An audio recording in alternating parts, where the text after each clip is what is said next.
Mesdames et messieurs, bonsoir. Merci d'avoir choisi RTI 1 à la 1h de ce 20h. La ministre Niale Kaba, à nouveau devant la Commission des affaires économiques et financières de l'Assemblée nationale, 24 heures après la séance d'information parlementaire. La ministre du Plan et du Développement fait adopter le PND 2021-2025 à l'unanimité par les députés. D'ici à 2025, le taux de pauvreté devrait chuter à environ 25%. À la Chambre haute du Parlement, à Yamoussoukro, se tient une autre séance, celle du Conseil national des droits de l'homme avec les sénateurs. Le CNDH présente son rapport 2020. Violence, atteinte au symbole de l'État, les remarques sont nombreuses. Des recommandations ont été faites. Et nous ferons une incursion certainement dans le quotidien des commandos forestiers. Ces derniers consacrent leur vie au service de la forêt. Ils en ont fait leur sacerdoce. Comment travaillent-ils? Nous ferons un tour notamment au parc national de Taï, le plus vaste massif forestier d'Afrique de l'Ouest, sous stricte protection. Après Kidal et Tessalit, l'armée française quitte Tombouctou ce mardi. Un retrait à haute valeur symbolique. C'est dans cette ville, patrimoine mondial de l'UNESCO, que l'ancien président François Hollande avait officialisé le début de l'intervention française au Mali en 2013. Soyez les bienvenus sur RTI 1. 24 heures après la séance d'information parlementaire sur le PND 2021-2025, la ministre Niale Kaba fait adopter le plan national de développement à l'Assemblée nationale. Ce plan a été adopté à l'unanimité par les députés membres de la Commission des affaires économiques et financières. D'ici à 2025, le taux de pauvreté dans notre pays devrait chuter à environ 25%, nous témoigne Lansene Bakayoko. En adoptant ce projet de loi relatif au PND 2021-2025, les députés membres de la Commission des affaires économiques et financières donnent mandat au gouvernement de réaliser la transformation économique et sociale nécessaire pour hisser la Côte d'Ivoire au rang de pays à revenus intermédiaires, notamment de la tranche supérieure. Traduction, environ 2 500 000 par habitant et annuellement. Le coût global des investissements nécessaires est d'environ 59 000 milliards de francs CFA, dont 15 353,3 milliards de francs CFA pour le secteur public et 43 646,7 milliards pour le secteur privé, soit 74% du total des investissements. Le besoin de financement public du plan national de développement s'établit à 21,110 milliards de francs CFA. Ce besoin de financement public sera comblé par un recours au marché financier et par un groupe consultatif. Une partie des ressources à mobiliser auprès de ces bailleurs de fonds est déjà acquise. Et je vous conduis cette fois-ci à la Chambre haute du Parlement. À Yamoussoukro se tient là-bas une autre séance. C'est celle du Conseil national des droits de l'homme avec les sénateurs. Le CNDH a présenté son rapport de l'année 2020. Violence, atteinte au symbole de l'État. Les remarques sont nombreuses et des recommandations ont été faites, nous rapporte Kader Sokodogo. Namizata Sangare, présidente du Conseil national des droits de l'homme de Côte d'Ivoire, CNDH, remet le rapport 2020 de son institution à la vice-présidente du Sénat, Emilienne Bobi Assa. Cette formalité achevée, direction l'hémicycle pour une présentation en plénière aux sénateurs. Le rapport 2020 du CNDH relève de nombreuses atteintes, violence électorale, incivisme, corruption, atteinte aux libertés publiques et individuelles, la liste est longue. Pour les élections de 2020, il y a eu beaucoup d'entraves au droit de vote. Des populations ont été empêchées de voter. Il y a eu des saccages, des pillages pour une question d'élection. Vous avez vu qu'au lendemain de l'élection, une transition a été créée, anticonstitutionnelle. Nous avons dénoncé tout cela dans notre rapport et demandé aux groupements et partis politiques de former leurs citoyens. Et le CNDH reste ouvert avec son université aux droits de l'homme. Pour parfaire la situation des droits de l'homme en Côte d'Ivoire, le rapport 2020 mentionne 53 recommandations. Le rapport 2020 a été déjà remis à la présidence de la République, à l'Assemblée nationale. Le Sénat constitue la dernière étape. Autre institution au travail, la commission électorale indépendante, la CEI, est à Accra, au Ghana. Elle participe, à l'instar de ses pairs, au symposium sur une stratégie de communication efficace pour des relations renforcées entre les organes en charge des élections. La Côte d'Ivoire partage son expérience. Les fake news sont au cœur des débats. Sidonie Davila, Adama Sangaré, depuis Accra, au Ghana. Dialogue permanent avec les partis politiques, sensibilisation de la population, communication digitale, toute une stratégie qui permet à la CEI de connaître des avancées notables sur le terrain. Depuis Accra, dans la capitale ghanéenne, la voix de la Côte d'Ivoire compte au sein du RESAO, réseau des structures de gestion électorale. Au cours de ces symposiums, les pays membres réunis avec les experts échangent sur leurs connaissances et bonnes pratiques en matière de communication pour des institutions fortes et crédibles. Le thème de leur réflexion, une stratégie de communication efficace pour des relations renforcées entre les OGE et les parties prenantes électorales en Afrique de l'Ouest. Il y a des commissions solides, fortes, qui communiquent bien, qui sont très avancées. Il y a des commissions faibles qui ont besoin d'être renforcées. Et la logique au sein du réseau, c'est partager les expériences, capitaliser sur ce qui se fait dans la région, sur les ressources de la région, pour faire en sorte qu'on communique mieux. Une communication de plus en plus axée sur les fake news, la Côte d'Ivoire, en avant sur la question, propose sa recette. La première piste, c'est de se donner un arsenal juridique pour permettre ici de sanctionner tous ceux qui se rendraient coupables de fake news. Ensuite, il faut aussi jouer le rôle de ces blogueurs qui, eux, sont porteurs, à la différence des nôtres, de mauvaises nouvelles. Et nous allons avoir des blogueurs qui seront porteurs de la vraie information. Donc, ils vont aller dans le système. Dès lors qu'il y a une fausse nouvelle disant, par exemple, que telle situation s'est présentée, immédiatement, nous donnons des informations qui sont vraies venant de ce que le code dit ou venant de ce que la réalité dit. Et puis la troisième piste est celle qui consiste tout simplement à sensibiliser la population parce que ces fausses nouvelles ont pour objectif de troubler la quiétude de la population. Or, nous, en venant sensibiliser la population, on lui donne les moyens de pouvoir distinguer le vrai des livrets. À l'issue du symposium du RESAO, une assemblée générale, la 7e du genre, permettra de renouveler les instances de l'organisation. Et plus loin, l'innovation est au cœur de la transformation de la relation Afrique-Europe. Ce sujet principal, justement, est abordé à Marseille, en France. Les participants souhaitent passer des discours aux actes en définissant les secteurs prioritaires afin de contribuer significativement à la création massive d'emplois et de la croissance par le digital. Le ministre ivoirien Roger Félix Adom partage justement la vision de notre pays pour l'éclosion des champions nationaux dans le domaine des technologies. Walter Amadou Ouattara, depuis Marseille, en France. La Côte d'Ivoire, pays à l'honneur à la 5e édition du sommet international Emerging Valley, avec une vingtaine de champions nationaux issus de l'initiative Startup for Good, des ambassadeurs mis en mission par le ministère de l'économie numérique, des télécommunications et de l'innovation, voient déjà des opportunités. Concrètement, aujourd'hui, c'est du partenariat, c'est de l'expérience, c'est de l'expertise que nous, start-upers, nous, porteurs de projets, entrepreneurs, gagnons. Remercier le ministre pour cette chance qu'il a donnée justement au CI20 que nous représentons aujourd'hui en qualité d'ambassadeur.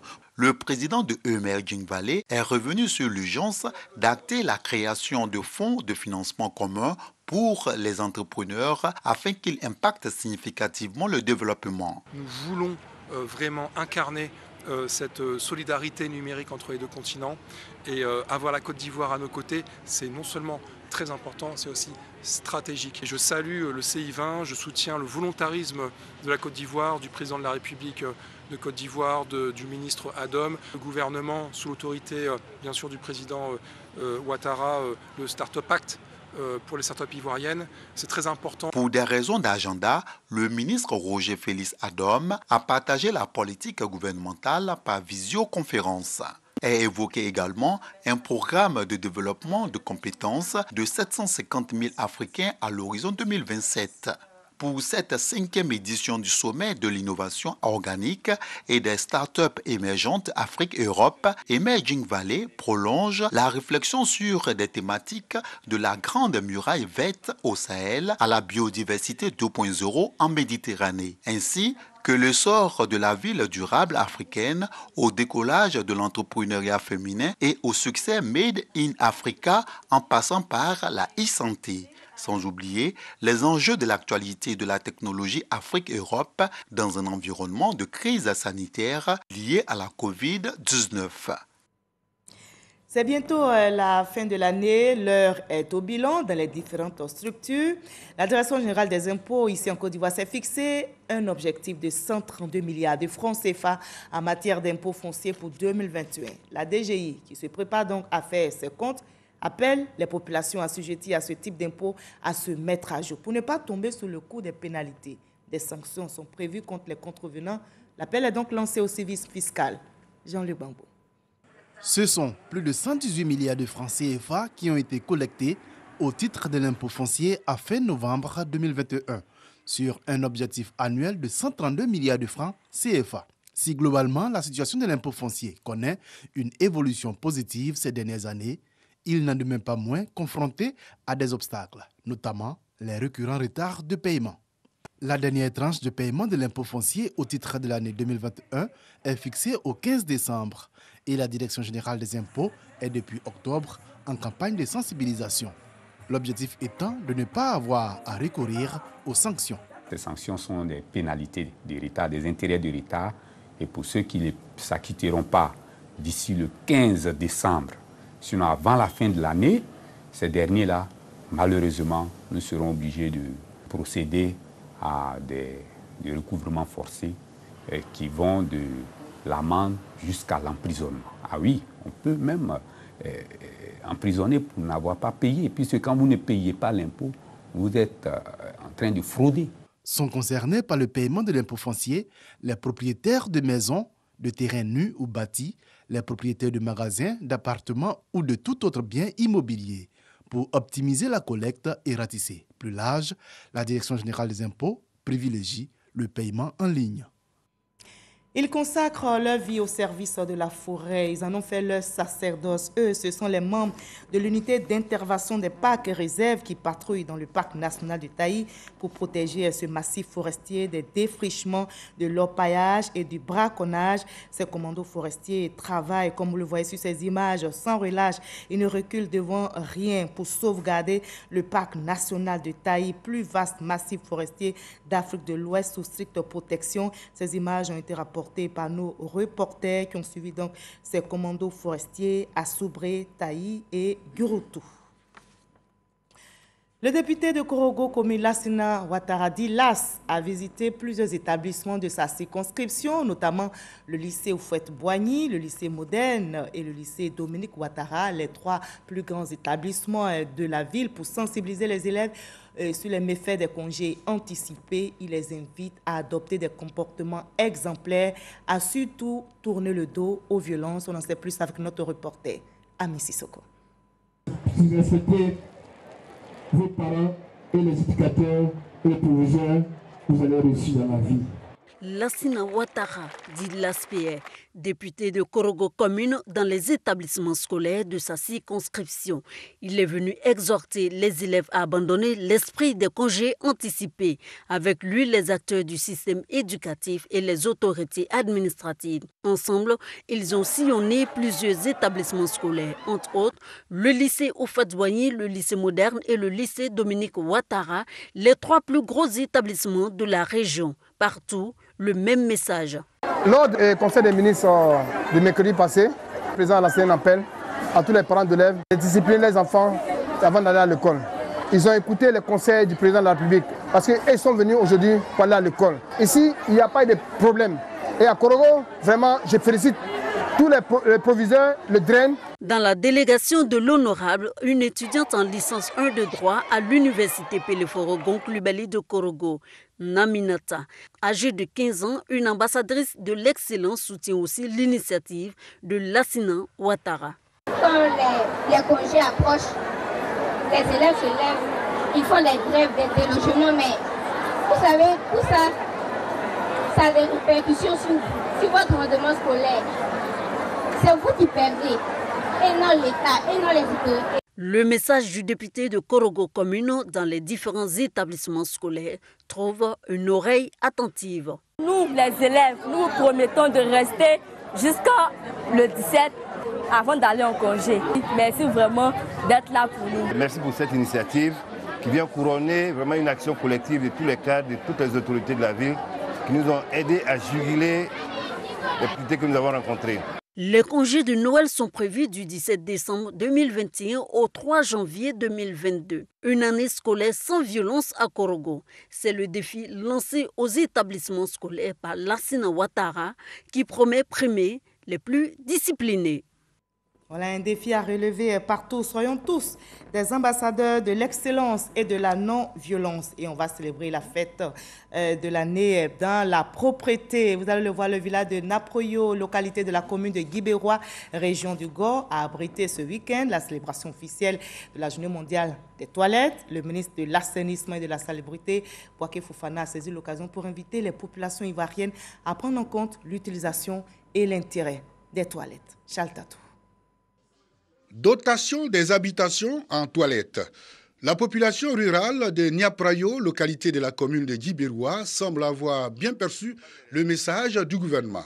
Ici, les habitants mènent des efforts pour se construire chacun des toilettes. Il y a eu l'événement de Habitat pour l'humanité. Il a fait près de 33 maisons ici où on leur a donné des WC et des douches. Tous ceux qui ne sont pas dans l'habitat pour l'humanité, qui ont leurs maisons, qui ont construit des maisons, ont des WC douches chez eux à la maison. Le village vient de bénéficier gracieusement d'un bloc de 6 latrines au profit de ses 300 écoliers et leurs enseignants, dont du programme social du gouvernement, à travers son action de latrinisation.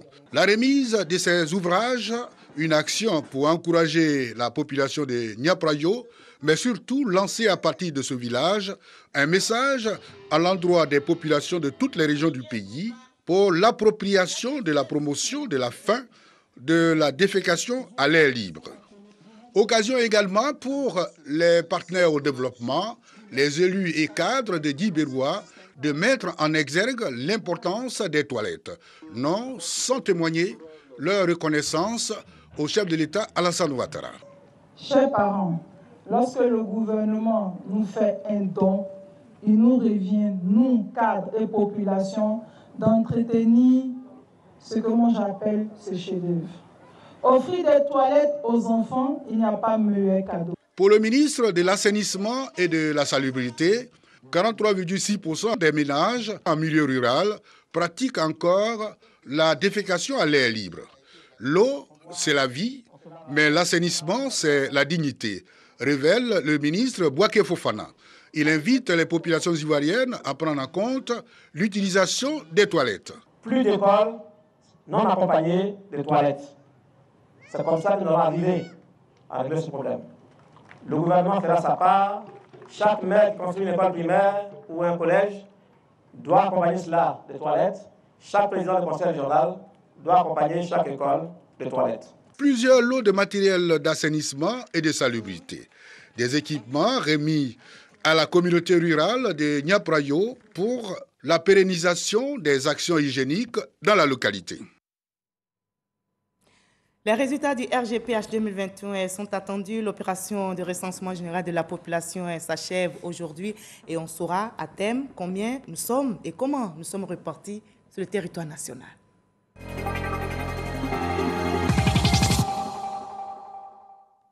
Après Henri Konan Bédié, président du PDCI, l'ancien président ivoirien Laurent Gbagbo s'est fait enrôler aujourd'hui. Le président du PPACI, Parti des peuples africains, s'est fait enregistrer justement dans le cadre du 5e recensement général de la population et de l'habitat. Le président du PPACI a donc reçu, comme vous le voyez sur ces images, les agents recenseurs à sa résidence en présence de la ministre Nialé Kaba, ministre du Plan et du Développement. Pour rappel, le 5e recensement général de la population et de l'habitat démarré le 8 novembre dernier s'achève aujourd'hui.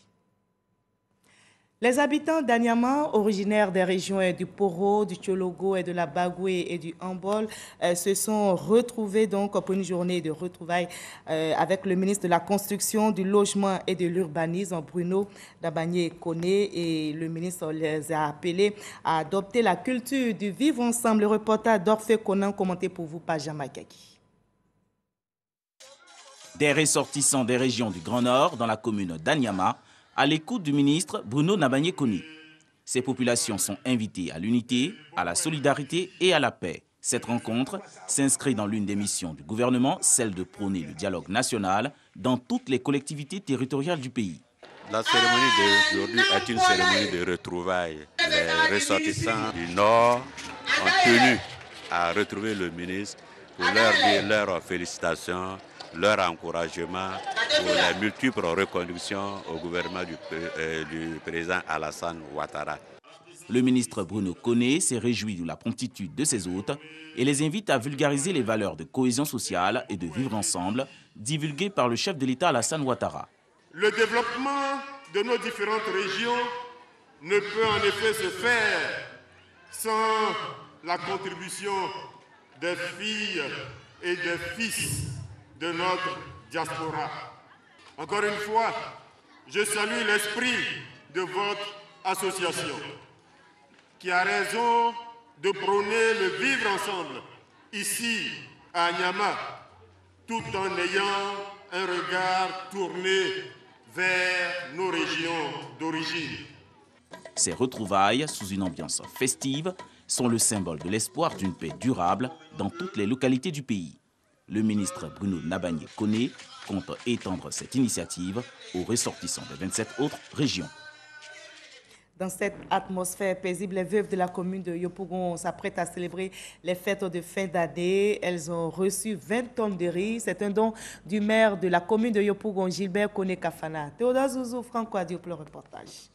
À Diopo-Doumé, au kilomètre 17, ambiance bon enfant dans ce quartier à l'extrémité de la commune de Yopougon. Les femmes du quartier reçoivent le premier responsable de la commune. Ici, elles mènent pour la plupart des activités génératrices de revenus le long de la voie Abidjan-Dabou ou encore la côtière. Nous demandons de l'aide de la part des autorités pour l'autonomisation des femmes et puis l'insertion sociale de nos enfants. Des femmes contentes d'accueillir le maire adjoint. Issoufou Koulibaly représentant le premier magistrat Gilbert Kafana Kone. En plus de la reconnaissance du conseil municipal, à certaines mamans qui œuvrent pour la consolidation du vivre ensemble et de la cohésion sociale, des veuves de la localité ont reçu de l'hôte du jour 5 tonnes de riz pour les fêtes de fin d'année. Un soutien pour leur apporter un peu de gaieté lors de ces festivités. C'est une surprise pour moi aujourd'hui. Je vous dis merci beaucoup. On leur offre aujourd'hui des présents, des sacs de riz, on reconnaît leur mérite, mais il faut aller au-delà. Pris individuellement, il est difficile pour le conseil municipal de venir en aide à chaque femme. Mais quand elles sont en groupe, en association, on peut facilement les aider. C'est ce qu'elles ont compris ici à kilomètre 17, en se mettant ensemble. C'est sûr que cela nous facilite la tâche. Cet acte de générosité également posé au quartier Niangon, à Nanuré et nouveau quartier. Un total de 20 tonnes de riz, soit 5 tonnes par quartier. Ces dons s'inscrivent dans le cadre des actions sociales du maire de la commune aux 154 km². À Akupé, dans la région de Lamé, les femmes et associations féminines de la région ont battu le rappel de leurs membres pour rendre hommage au président de la République pour ses actions de développement dans la région. Elles ont tenu surtout à lui exprimer leur reconnaissance pour ses efforts pour l'autonomisation de la femme. Le reportage d'Abou Sanogo. Elles sont venues de toutes les contrées du département d'Akupé, dans la région de Lamé, pour un seul mobile. Magnifier le président de la République, Alassane Ouattara. Le président Alassane Ouattara est un président de paix et de cohésion sociale. C'est pour ça que nous sommes venus soutenir nos sœurs Atié. Elles nous ont bien, il a arrangé le pays, il a tout fait pour nous. Le pays est bien. Il nous a fait du bien, il est en train de nous arranger. Notre rassemblement est la conséquence des actes de haute portée sociale et communautaire posés par son Excellence, Monsieur le Président de la République, à l'endroit des populations vivant sur le sol d'Akupé. Des propos appuyés par les élus et cadres de la région. Nous voudrions congratuler les populations du département d'Akupé qui ont si vite compris que le développement de leurs différentes cités ne peut prendre d'envol qu'avec la politique du président de la République, son Excellence Alassane Ouattara. Le ministre de l'Environnement et du Développement durable, cadre de la région de Lamé, Jean-Luc Assi, et la ministre de la Culture, de l'Industrie des Arts et du Spectacle, Arlette Badou Nguessan Kwame, représentant la ministre de la Fonction publique et de la modernisation de l'administration, Anne-Désirée Ouloto, marraine de la cérémonie, ont rappelé les actions du président de la République dans la région de Lamé et ont invité les femmes et l'ensemble des populations à le soutenir. Cela dénote qu'il y a un grand engouement autour de la politique du président de la République, son Excellence Alassane Ouattara, et que ces femmes ont adhéré à cette politique d'émergence qui arrose toute la Côte d'Ivoire et spécifiquement le Kétin, leur département. Toute la population du département d'Akoupé est fière du président de la République. Il nous donne, il nous a donné et il continue de nous donner. Et lorsque vous êtes reconnaissant envers quelqu'un qui vous donne, il vous donne encore plus. Autre temps fort de la journée de reconnaissance de Lamé au chef de l'État, l'investiture de la présidente des différentes associations féminines du Grand Canton Kétin, dans une ambiance de liesse populaire avec les artistes de la région. Voilà, le ton est déjà donné. La grande messe du riz aura bel et bien lieu. La RTI sacrifie à la tradition. L'émission Bonjour 2022 se prépare avec à l'affiche des humoristes de renom, des humoristes que vous aimez, que vous connaissez et que vous allez découvrir pour certains. Bonjour 2022, l'annonce avec Yannick Foumi et Godfrey Kamawa. Bonjour 2022, le comédie show produit et diffusé par le groupe RTI est à sa 15e édition. Des grands moments de fou rire et des innovations attendent le public de Côte d'Ivoire et de la diaspora. Il y aura 3 web humoristes cette année qui vont chercher à défier les autres. Et on verra sur scène ce que ça va donner. Partenaires, annonceurs, c'est votre event. Prenez votre place. Dans la dynamique actuelle de réconciliation nationale, 8 des meilleurs humoristes ivoiriens du moment, 3 web humoristes et 2 nouveaux talents détectés lors du casting seront en attraction. Si je suis là, c'est quelque part parce qu'il y a un petit truc qui intéresse les gens. Du coup, je vais jouer sur ça et puis je vais essayer de donner le meilleur de moi. Bonjour, c'est un peu comme, je dirais, la Ligue des champions. Hein. Voilà, tu as beau jouer partout, tu n'es pas passé à bonjour, c'est qu'il ne fait pas encore jour. Après l'étape d'Abidjan du samedi 25 décembre 2021, Bonjour 2022 se déportera à partir du 8 janvier à Yamoussoukro, puis ce sera au tour de Jacquesville, Grand Bassam, Korogo et Bouaké jusqu'en février. La dernière étape sera pour Paris le 19 mars 2022. Les journalistes de Côte d'Ivoire, eux, vous donnent rendez-vous à Yamoussoukro pour le week-end des Ébonies qui aura lieu les 17, 18 et 19 décembre prochains à cette 23e édition. Notez qu'il y aura à l'affiche des conférences débats et des récompenses des Ébonies. On en sait plus avec Noël Dagnogo et Didier Nguessan. La 23e édition de la Nuit des Ébonies, c'est tout un programme décliné sous 3 jours appelé Week-end des Ébonies qui sera consacré à des festivités. Les réflexions porteront sur le thème journalisme et fake news, défis ou défiance. La Nuit des Ébonies, c'est la nuit de l'excellence. C'est la nuit où vraiment nous faisons la promotion de l'excellence dans le journalisme. Il y a plus d'une vingtaine de nominés, que ce soit au niveau de la radio, au niveau de la télévision, au niveau de la presse numérique, au niveau de la presse écrite. C'est au cours de cette nuit-là que les meilleurs parmi les nominés seront choisis, avec plusieurs activités, bien entendu, qui remplissent ces 3 jours. Le village des Ébonies, le panel sur le thème qui sera débattu au cours de ce panel-là le vendredi, après l'inauguration du village Éboni. Et ensuite, le lendemain, ce sera le cross populaire, suivi de la finale du tournoi de la confraternité. Le week-end des Ébonies se déroulera les 17, 18 et 19 décembre prochains à Yamoussoukro. Les journalistes inscrits sont invités à confirmer leur participation. Et espérons que le message sera entendu. La 11e édition du Festival culturel et des arts d'Abobo aura lieu les 29, 30 et 31 décembre prochains. Le lancement de l'événement a eu lieu à Abobo. Le commissaire du festival, Kunta Mader, producteur télé, promet cette année un grand spectacle au public. Issa Chonayo. Célébrer l'art et la culture dans toute sa diversité.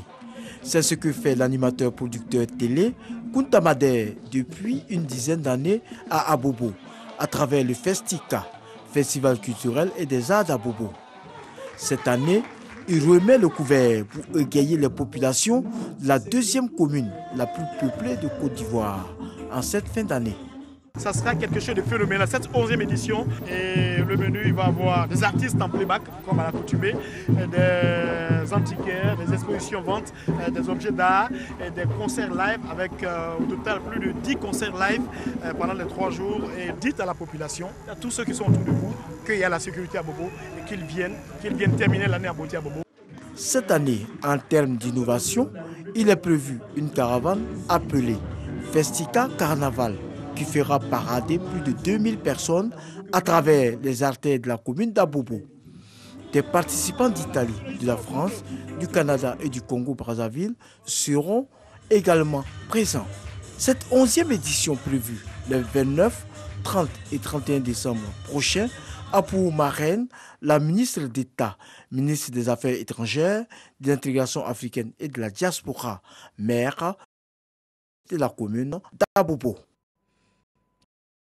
Après Kidal et Tessalit, l'armée française quitte Tombouctou ce mardi. Un retrait à haute valeur symbolique. Le départ des soldats français de Tombouctou après Kidal et Tessalit marque un tournant symbolique puisque dans cette ville, cité sainte de l'islam, inscrite au patrimoine mondial de l'UNESCO, l'ancien président François Hollande avait officialisé le 2 février 2013 le début de l'intervention française acclamée par une foule en liesse.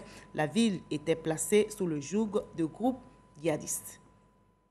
Et vous l'avez très bien compris, ce journal est terminé. Merci de l'avoir suivi. Il a été supervisé par Hervé Blé, réalisé par Awa Savadogo, Awa Diomandé. Merci à toute la régie, à Hervé Perpétupan. Merci à vous tous. Très belle soirée. Prenez soin de vous.